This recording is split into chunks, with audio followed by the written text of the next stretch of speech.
Hello viewers, இன்னைக்கு நம்ம பார்க்க போறது ஒன் பீஸ் எபிசோட் 1019 பார்ட் 1.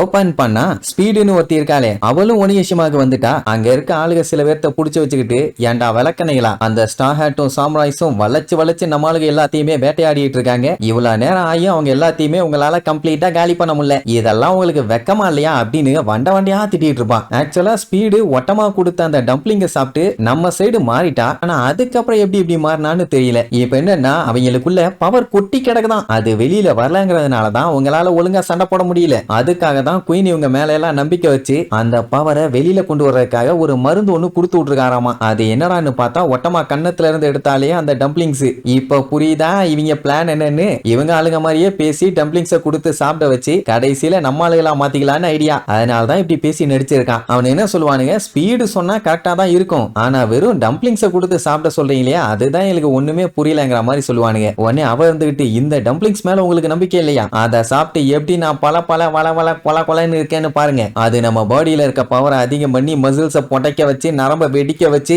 எதிர்த்தால எவன் வந்தாலும் சரி அவன் மண்டைய உடைக்க வைக்கும். அந்த அளவுக்கு ஒரு பவர்ஃபுல்லான பவர். வாய்க்கால தண்ணி போற அளவுக்கு வாயை பொழந்தா மட்டும் போதாது, ட்ரை பண்ணி பார்த்தா தாண்டா தெரியும் ஆமா வாயனுங்களா அப்படி இப்படின்னு பயங்கரமா அந்த டம்ப்ளிங்ஸ் காண்டி மார்க்கெட்டிங் பண்ணுவான். உடனே எல்லாருமே அதை சாப்பிட்டு பார்த்தலாம்னு சொல்லி முடிவு பண்ணிட்டு இருக்கும் போது இடையில அந்த குரிலா வச்சிருப்பானே பிரிஸ்கோலாங்கிறவன், அவன் வந்து அப்படின்னா முதல்ல அதை நான் சாப்பிடுறேன்பா. ஆல்ரெடி அவனுக்கு பயங்கரமான அடி. உனக்கு இது கண்டிப்பா தேவையான்னு கேட்டா ஆமா, நான் எப்படியாச்சும் அந்த ஸ்டார் ஹேட்டையும் அவனோட ஆளுகளையும் பழி வாங்காம விட மாட்டேன். என்னை இப்படி ஒரேடியா படுக போட்டுட்டானுங்க. இப்ப நீ குடுக்கிற பவரை சாப்பிட்டு பயங்கர பலசாலியா மாறி அவன் பல்ல பேக்காம விட மாட்டேன்பா. சரி இவ்வளவு ஆசைப்படுறான், வேண்டாம் நான் சொல்ல முடியும், தின்னு தொலைன்னு கொடுப்பா. அவனு தின்னு பார்த்துட்டு என்ன இது ஒர்க் அவுட் ஆகுதா இல்லையா, வேலை செய்யுமா செய்யாதா அப்படின்ட்டு டவுட்ல கேட்டுட்டு இருந்த உடனே ஸ்பீடு இழிச்சா மேனிக்கு வந்து, அப்படின்னா குயின் செஞ்சு கொடுத்த டம்ப்ளிங்ஸ் வேலை செய்யல நீ என்கிட்ட சொல்றியா?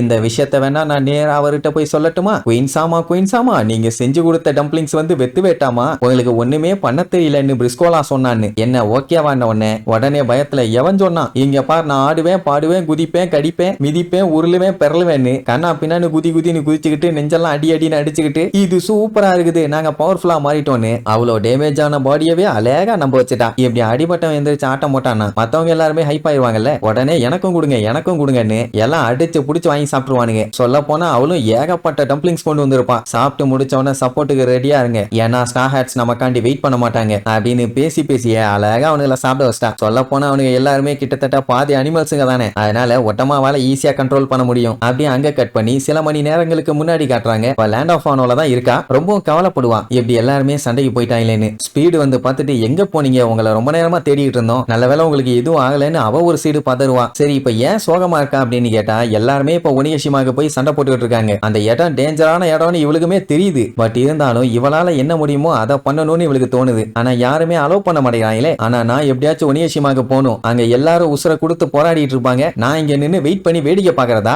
அவங்க சாகிறதெல்லாம் என்னால பார்க்க முடியாது, அவ போயே ஆகணும்னு ஒத்த கால நின்னவன ஸ்பீடு இருந்துகிட்டு நீங்க ஒன்னும் கவலைப்படாதீங்க, நான் உங்களுக்காண்டி கப்பல் ரெடி பண்றேன்பா. ஒட்டமா தானே அவங்க எல்லாத்துக்குமே மாஸ்டர், சோ அவ சொன்னா அவங்க செஞ்சுதான் ஆகணும். இந்த மாதிரி நீ சின்ன பண்ணி இதை பண்ணக்கூடாது அதை பண்ணக்கூடாதுன்னு அவங்களால சொல்ல முடியாது. அதுதானே அவளோட ஸ்பெஷல் பவரே. சோ அப்படி அவளோட ஷிப்பை எடுத்துக்கிட்டு அங்க இருந்து கிளம்பிட்டாங்க. இப்ப மேட்டர் என்னன்னா, இவங்க கூட சப்போர்ட்டுக்கு யாரெல்லாம் வரா தெரியுமா? அந்த ஸ்பீடா ஓடுற கசால் மேனுங்கிறவன், அப்புறம் உடோனோட வைஸ் வார்டன் இருக்கானே டெய்ஃபுக்கு, அவனுமே கூட வர்றான். ஃபர்ஸ்ட் அவன் கப்பலை ஏற வரைக்கும் மூட்டை கட்டி தான் தூக்கிட்டு வந்திருப்பாங்க. ஏன்னா அங்க இருக்க மக்கள் எல்லாம் ஒட்டமாவை போக வேண்டாம்னு சொல்லிட்டு இருக்காங்களா. சோ இவ போறது தெரியக்கூடாது, அதனால மூட்டை கட்டி தூக்கிட்டு வந்திருப்பானுங்க. ஆனா ஒண்ணு, பெரிய ஆளு எல்லாத்தையுமே புடிச்சு வச்சுட்டா. ஒட்டமா மட்டும் நினைச்சான்னு வைங்க, கைடோவோட மொத்த ஆர்மியையுமே அவனுக்கு ஆப்போசிட்டாவே திருப்பி விட்டுருவா. அந்த அளவுக்கு பவர்ஃபுல்லான ஆளு. சின்ன பொண்ணா போயிட்டா, இல்லன்னா வேற லெவல்ல சம்பவம் பண்ணிருப்பா. இப்ப என்ன ஸ்பீடுக்கு தெரியுது, இப்ப இவங்க போய் சாமுராய் கூட சேர்ந்து சண்டை போட்டாலும் அனிமல் கிங்டமோட பைரட்ஸ்ங்க வந்து ஏகப்பட்ட பேர் இருப்பாங்க. என்னதான் இவங்க டைரக்டா நின்னு ஃபுல் ஃபோர்ஸை யூஸ் பண்ணி சண்டை போட்டாலும் இவங்க ஜெயிக்கிறதுக்கு ஒரு கிண்ண அளவுக்கு கூட சான்ஸ் இல்ல. ஆனா ஒட்டமா பாத்தீங்கன்னா அதுக்கு தான் என்கிட்ட ஒரு ஐடியா இருக்குதுன்னு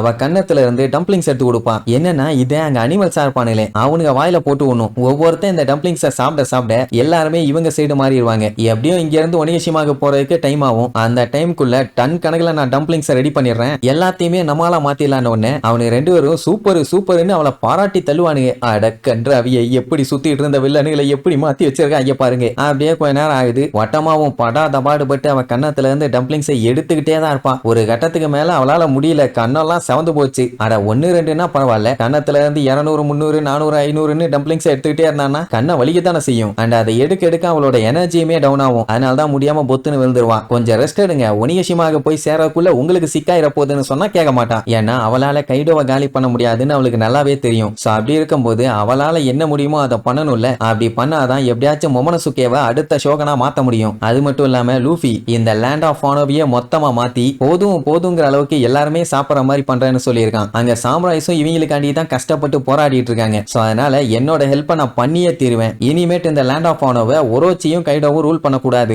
மொமனசுகே தான் ரூல் பண்ணணும். அதுதான் எனக்கு வேணும்னு அவ வெறித்தனமா சொன்ன உடனே அவங்களுமே நாங்க உங்களுக்கு சப்போர்ட் பண்றோம்னு கூட நிப்பானுங்க. எப்படி ஒரு பிளான போட்டு தான் ஒனியஷிமாக்கு வந்து சேர்ந்தாங்க. ஸ்பீடு அங்க எல்லாத்தையும் பேசி டம்ப்ளிங்ஸ் கொடுத்துட்டு இருந்தாலா இந்த கசால் மேனோட தான் செம ரவுஸ். அவனால தான் வேகமா ஓட முடியுமே. சோ தலைவன் என்ன பண்ணுவான், 200 km/h வேகத்துல கண்ணா பின்னாடி ஓடி போய் வழியில இருக்க எல்லாரோட வாயிலையும் டம்ப்ளிங்ஸை டப்புன்னு வச்சு விட்டு ஓடுவான். அவங்களுக்கு என்ன நடந்துச்சுன்னே தெரியாது. சாப்பிட்டு பார்த்துட்டு வாவ் நல்லா இருக்குன்னு தான் சொல்லுவாங்க. இப்படி பண்ணாதான் ஈஸியா எல்லாத்தையும் மாத்திடலாமே. அப்படியே கட் பண்ணா வைஸ் வார்டனை காட்டுறாங்க. அவனை பார்த்த உடனே அங்க இருந்த ஜெயில் கைதிகள் எல்லாம் செம்மையா கடுப்பாயிட்டானுங்க. இந்த டைஃபுக்கு தானே நம்ம எல்லாத்தையும் குடும்பப்படுத்திட்டு இருந்தவன், இவனை காலி பண்ணா எல்லாம் சரியாகும்னு அவனை அட்டாக் பண்ண ரெடி ஆவாங்க. அதை கேட்டுட்டு என்னைய மன்னிச்சிருங்கப்பா, நானும் கொஞ்சம் ஓவரா தான் போயிட்டேன், இனிமேட்டு அந்த தப்பு நடக்காது, நடந்து போச்சு, ஃப்ரீயா விடுங்கன்னு சொல்லிட்டு அவனுக்கு ஆளுங்க வாய்க்குள்ளேயே டம்ப்ளிங்ஸை சும்மா டப்புன்னு வச்சு திணிச்சு விடுவான். ஏன் பண்றான் எதுக்கு பண்றான்னு ஒன்னும் புரியாம மண்டையை பிச்சுக்கிட்டு இருப்பானுங்க. அதே நேரம் இங்க நம்மளுக்கு பாத்தீங்கன்னா அந்த ஜிராஃபி மண்டையா இருக்கானே அவங்கிட்ட மாட்டிட்டாங்க, கத்தியோட விரட்டிட்டு இருக்கான். அண்ட் அது மட்டும் இல்லாம அவன் மட்டும் உதச்சான்னு வைங்க அவ்வளவுதான், யாரா இருந்தாலும் செத்துருவாங்க. இப்ப இவங்க 3 பேரும் அவனுக்கு பயந்து தான் ஒளிஞ்சிருக்காங்க.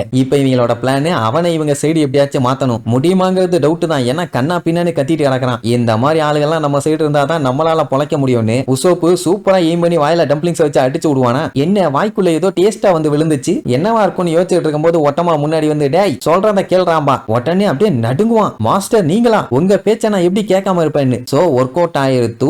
எப்படி ஒட்டமா பாத்தீங்கன்னா அங்க ஒவ்வொருத்தரையுமே சூப்பரா மாத்திட்டு இருக்கா. இதுக்கப்புறம் எல்லாத்தையும் ஒண்ணு தட்டிட்டு போய் என்னென்னலாம் சம்பவம் பண்ண போறாங்கன்னு அடுத்தடுத்த எபிசோட்ல பார்க்கலாம். டாடா.